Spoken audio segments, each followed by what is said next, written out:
Hey, do you make your own jewelry? Does everybody love it? You ever thought about selling it to gift shops and boutiques? Well, I'm here to help you. My name is Jill Cole. I've had a line of handmade jewelry since 2011.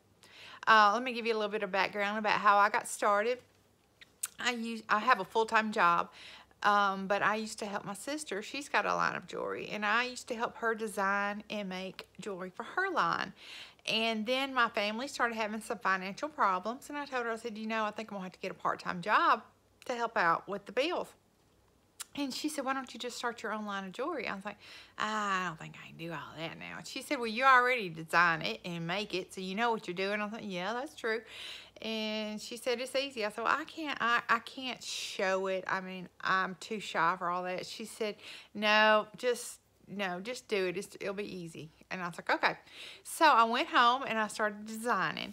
And this is the kind of thing I do. I just take pencil and paper and just start drawing and designing and coming up with styles, and then I decide what I want to try to use. You know, you draw lots of things, but you don't have to use them all. Anyway, so then this is my very first notebook I ever had. Where I did this, I would draw up my earring, my style, and I would write information. Like this one, it says I used 7 inches of 18 gauge wire. And I put down the colors and whatever I used on it.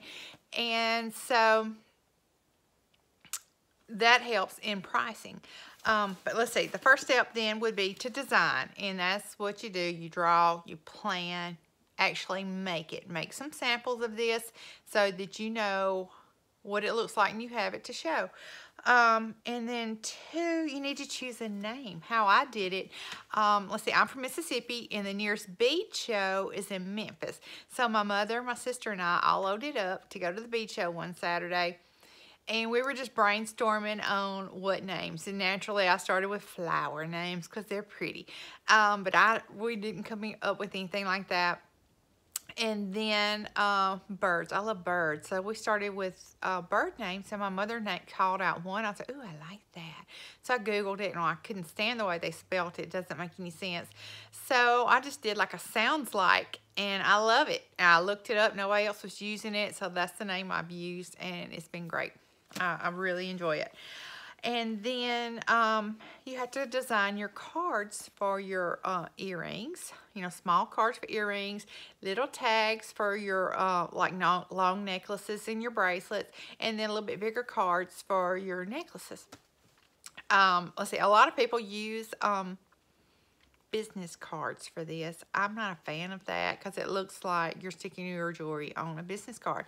My sister is a little fancier. She went to a print shop and had them help her design one, design her cards, and they print them out and they come real nice in this box, you know, like if you bought business cards or something.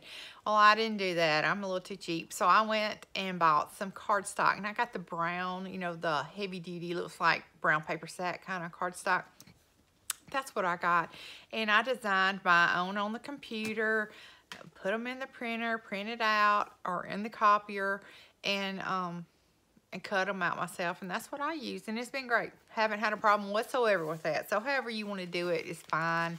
And then, one thing to keep in mind with doing cards though, think of your store, their counters, their tables where they show their jewelry, in the glass cases and everywhere. All that's real estate for them. They don't like to have big cards. So keep your cards, you know, fairly small for earrings. Don't make it any bigger than you really have to, but don't make it so small that you can't clip it onto something, or if they want to, you know, hang it on something. Just make it, just think about the size when you're making them. And then, let's see, number 4 would be pricing your jewelry. And by writing down the length of wire, you know, or whatever, every piece of anything that goes into making that jewelry, you need to write it down. And how long it takes you to make it too is very important. We're gonna go over all that on another video, but that is all comes into consideration when it comes to pricing. Number 5, you need to photograph your jewelry. And this is really, I mean, it can be really simple. You don't have to have a fancy light box and all these lights and everything. You can simply go outside and you take pictures of it with nature. You can put it on somebody and, you know, have models.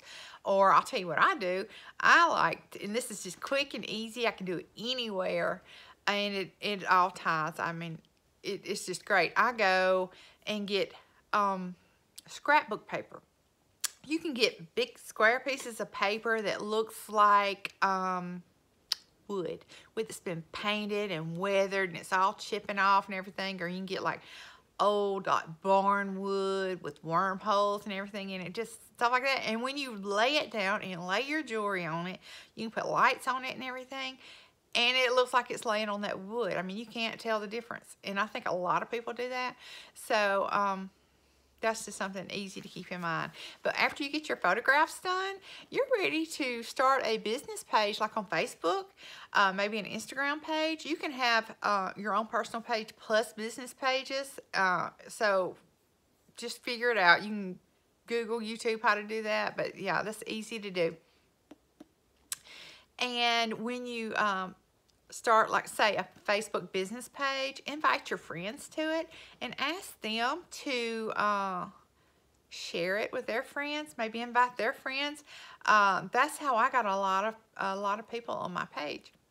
And I guarantee you, after you get your page going and everything, and you have a lot of people on there, every time you post something, somebody's going to message you and order. So just beware of that.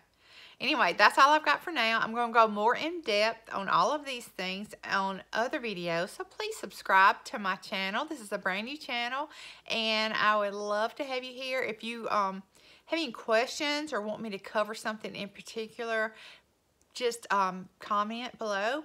And also, I wanted to stress that I am not an expert in anything.